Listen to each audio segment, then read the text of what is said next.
As I mentioned earlier, I'm located in Columbia, South Carolina. In fact, I was born and raised in the home that I'm in right now, a home in which our children are the fifth generation in my family to be raised. Growing up in this context has given me a great appreciation for history, certainly my own family history, which itself is marked with tremendous struggle and relative privilege, but also the history of my home state and the Southeast more broadly over the decades, much of which remains untold. In fact, it was on February 15th, 1947, in Greenville, South Carolina, a white cab driver named Thomas Brown was robbed and stabbed to death. The sheriff reported that muddy footprints at the crime scene led them to the house of Willie Earl, an African-American man. The house was about a mile away. Based on circumstantial evidence, Mr. Earl was arrested at his mother's house the next day and taken to the county jail. That evening, a mob went to the jail and took him, without resistance from the jailer, beat, stabbed, and shot him to death.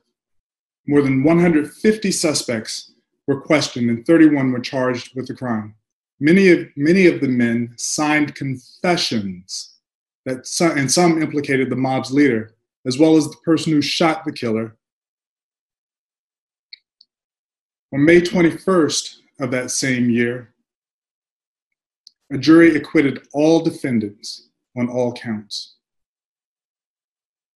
Fast forward to December 2nd, 1975, in Montgomery, Alabama, Bernard Whitehurst Jr. was shot and killed by a police officer who said that he thought Whitehurst was the suspect in the robbery of a neighborhood grocery store. Police officers planted a gun near him to ensure that the official narrative would be self-defense. However, that narrative was disputed by other officers at the scene. There was no autopsy, and Mr. Whitehurst's body was quickly embalmed before his family was contacted. 6 months later, an investigation by the local newspaper and the local attorney led the body to being exhumed and an autopsy being performed, which showed that Mr. Whitehurst had been shot in the back. 8 police officers were forced to resign or were terminated. However, no one was convicted of a crime.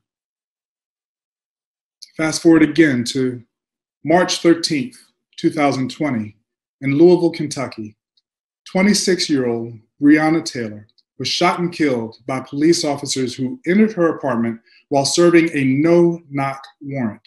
The warrant stemmed from an investigation centered on 2 people who were already in police custody and suspected of selling drugs from a house that was more than 10 miles away from where she lived.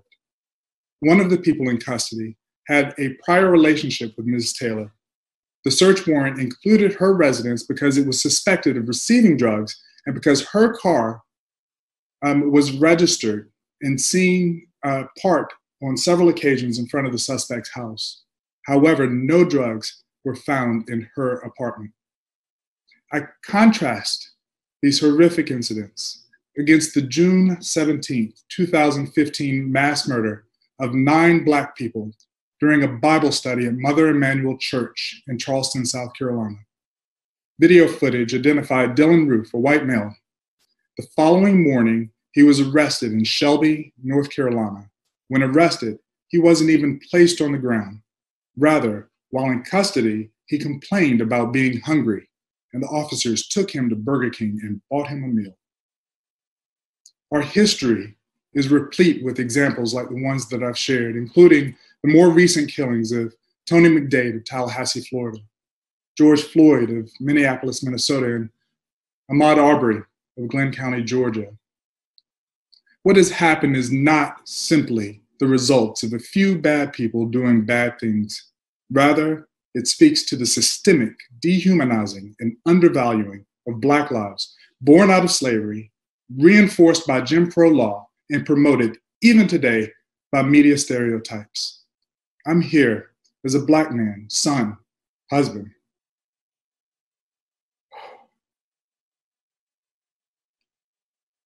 And a father who is in deep pain from watching history repeat itself over and over again. I'm a Black man who lives in deep concern and fear that my education and whatever privilege that I may have for being so deeply connected to my own family history may not be enough to stop me or any member of my extended family, friends, or members of the community that raised me from having a similar fate.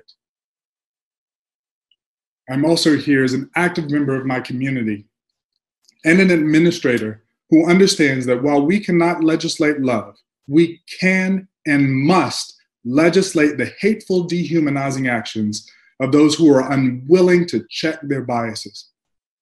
I stand in support of peaceful protesters insisting on accountability in the recent killings.